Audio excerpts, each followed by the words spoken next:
Thank you, Susan, for the warm welcome and for inviting me to be here.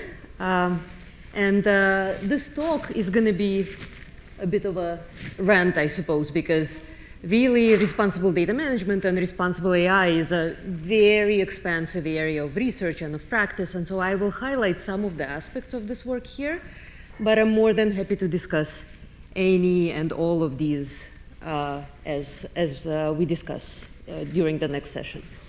So we talk about AI here, and as a computer scientist, I like to start with a definition. Most of you will likely disagree with this definition, but I'd like to propose one nonetheless. And that is that AI is a system in which algorithms use data to make decisions on our behalf or help us, humans, make decisions. And I'm giving a couple of examples on this slide of systems that some of us may not consider to be AI, such as Roomba, the smart vacuum. I don't know why the slides are skipping ahead all the time. And the chess playing AI. Other examples here are an automated hiring system on the bottom left. I'll talk about these. And an autonomous car. These examples and many others that you must have in mind as I speak highlight that we see tremendous promise in the use of AI. We look to these systems to make our lives easier, more convenient, to accelerate science and boost innovation, and even to transform how we govern, how we distribute resources, for example, in our societies. But amazing as these systems seem, or may be, the reality is, and now I can switch forward, that machines make mistakes, and this is not working. This, I think, is I don't know if it's a machine mistake or, yeah. I'll just talk because my time is very limited. So the first type of a mistake that I will illustrate on the next slide is a customer service AI at your favorite online shoe store that misunderstands your order and the wrong pair of shoes is shipped to you. And annoying as that may be, this type of a mistake, getting the wrong pair of shoes, is very easy to reverse. You just return the shoes and you get a refund. So the consequences of the mistake are not at all severe. At another end of this spectrum, this is not working yet still, right? Are autonomous cars and the harms that they bring. No, these are totally the wrong slides. It's way out of order. Okay, so I said this. This is the wrong pair of shoes being shipped to you and how you're puzzled, right? And then mistakes that lead to catastrophic, irreversible harms, even potentially to the loss of human life, can also be associated with AI. And here I'm showing an AI in an automated, in a self-driving car that may not expect a pedestrian in a wheelchair to be one of the types of objects that it sees on the road. And then if that is the case, and if there's something unusual or unexpected about the person's trajectory, for example, they may be crossing the intersection going backward, the car may continue on its path and hit the pedestrian. Right, so this kind of a mistake is catastrophic, and between these two extremes of mistakes being, almost irrelevant and those that are catastrophic and irreversible are mistakes that AI systems make that lead to cumulative harms. So it's like a death by 1,000 cuts. And here I'm showing my favorite type of a system or a bunch of systems. These are systems used in hiring.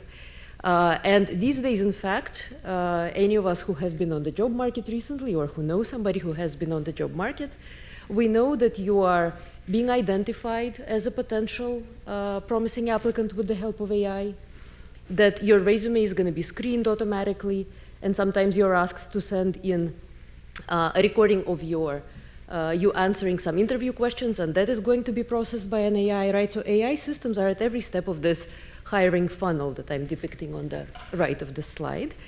And if they make mistakes, then harms will be felt by individuals, population groups, and society at large, especially if these mistakes are systematic. And so I think you guessed where I'm going with this, right? One of the issues that we're trying to get help for, with the help of AI, is the fact that humans are really bad at hiring people who look different from themselves. And this is what we call bias in hiring. And this is an example from the analog days of 2004, where researchers showed that if you send physical resumes in response to help wanted ads, people whose names sound like male and white receive a lot more callbacks on the very same resumes. This was a really nice experiment. I encourage all of you to take a look at what was done. But it's essentially the same resume, but with different names attached to it to manipulate the perceived gender and race. And so in 2004, we had evidence, and we continue to have evidence to the effect that people are gender biased and possibly racist when they select people to interview and hire. And is AI helping with this? Unfortunately, not very much. So here I'm showing a couple of examples from the recent press, and you can find many, many more coming out with high frequency, where tools are exacerbating, making worse some of these effects that we see in the data of the world having been unjust, of hiring having been biased with respect to gender and race and disability status. And these types of effects AI picks up, and it delivers a kind of a self-fulfilling prophecy.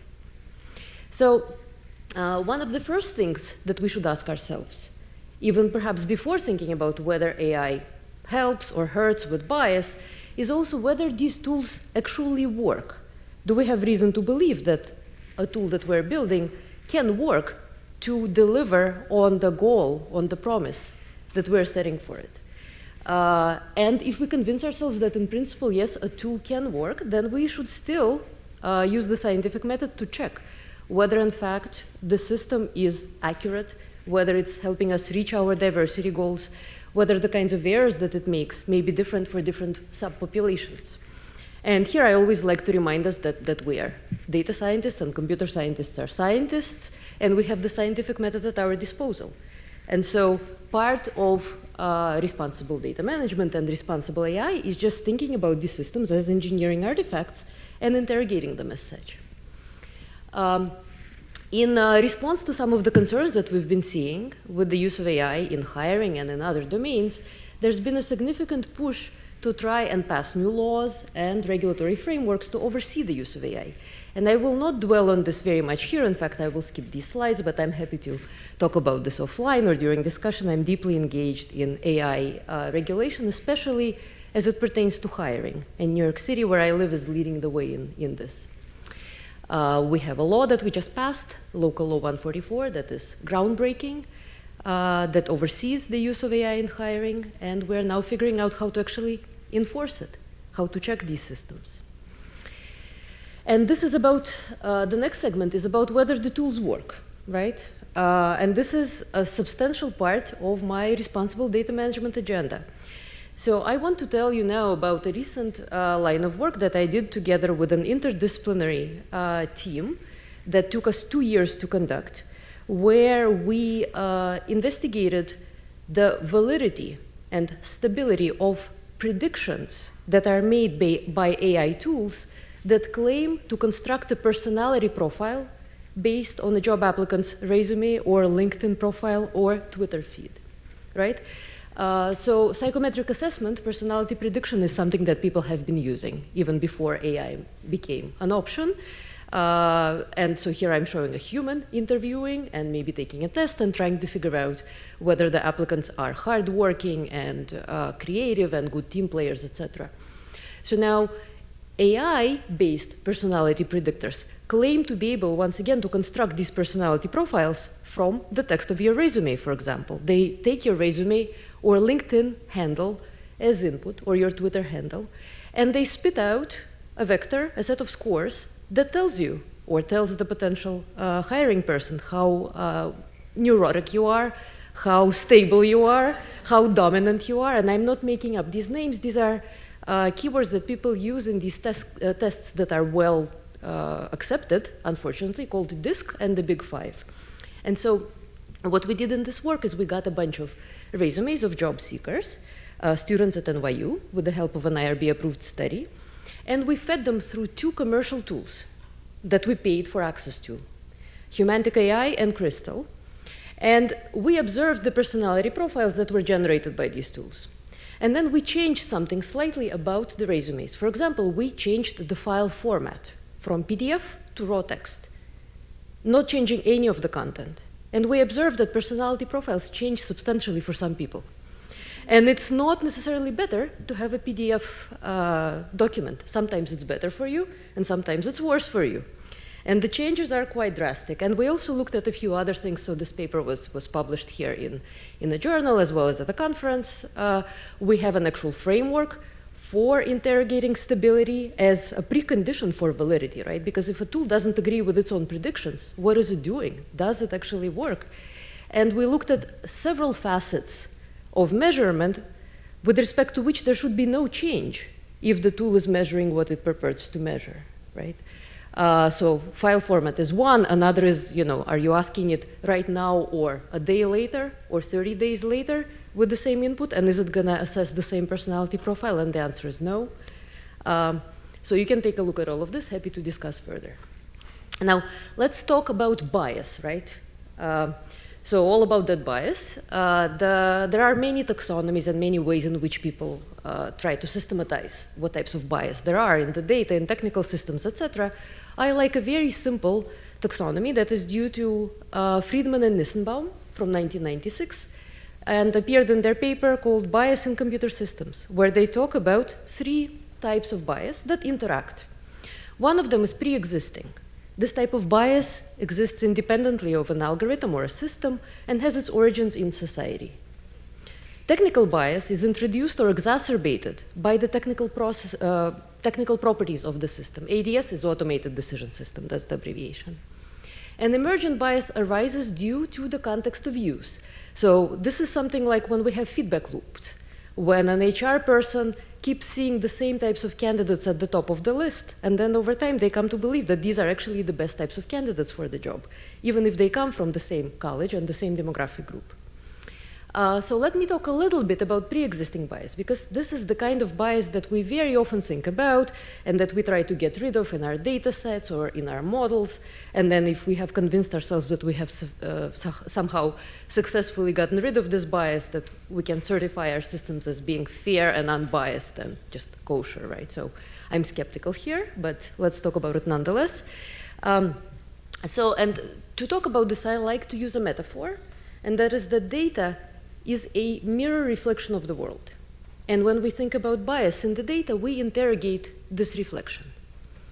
One interpretation of bias in the data is that the reflection is distorted, that we systematically oversample, undersample, or otherwise misrepresent the world in the readings that the data contains, right? So an example of this may be that we don't have enough evidence from the past of women doing well in particular types of jobs, for example, executive jobs or technology jobs, right? And so they are underrepresented in the data. And therefore, a machine is going to have a hard time predicting that they will be good candidates for these positions. Another interpretation here is that there could be a distortion. For example, if we have a test, and it's a valid test, unlike these personality predictors, or to some extent valid, that it somehow measures things the same for people in different demographic groups. And we have evidence to the contrary. For example, the SAT test measures things differently for children of different socioeconomic backgrounds, different genders, and different races, right? So this would be an example of distortion. Another thought here, though, that's very important, is that even if we suppose that we can have a perfect reflection in the world, of the world in the data, it would still be a reflection of the world such as it is today, and not of how it could or should be, right? And so the logical conclusion from here is that it's not up to a data set or up to an algorithm to know whether that data, that mirror, is a perfect reflection of a distorted world, or a distorted reflection of a perfect world, or if these distortions compound. It's up to people to figure this out. And furthermore, it's up to people to decide whether the world is how it should be, or if it should be improved. And if so, how we should go about changing it. And this is the difficult work of democracy. Again, it's not the work that a purely technical solution can help us with. And the final point on this is that even if you decide to go through the steps of unbiasing your data set, because at a decision point, it's important for you to be able to correct for some of the imperfections, it still is not enough to make lasting change, right? Because the next time that you take another picture of the world in your data, it's going to be distorted as it was the first time that you tried this, unless you really work very hard to propagate the changes back into the world, not just brush up the mirror reflection. So I probably am not going to have time to talk about a concrete technical interpretation of how one might counteract pre-existing bias in the data with the help of a solution that clearly states the beliefs and the assumptions, identifies a problem, not a technical problem, but rather a conceptual problem that the data exhibits, and then modifies a particular type of a gadget, and that is a ranking algorithm. This is something that I really like to work on, to make it better, to counteract some of the issues that we saw. So I'm going to skip this here. And this is actually, oh, interesting. A line of work that belongs to lots of work in this area of fairness and diversity in ranking. And I would have shown you a picture of a two-part survey that my colleagues and I published on this topic, but I cannot right now. I can send you a reference later on. I also wanted to talk about technical bias and about emergent bias, but I suppose I'm out of time, so maybe we can just have a discussion, right? And another thing that I will share with you, and I'm happy to post these slides also online for everybody, is that the amazing images that you've been seeing are due to my collaborator and PhD student, Fala Arif Khan. She and I have been working together for several years now, and we have a couple of comic book series that we have released and that I will share a link to with you. They are available in multiple languages, and I'd love to hear what you think about the comics. So let me stop here. I was, yeah.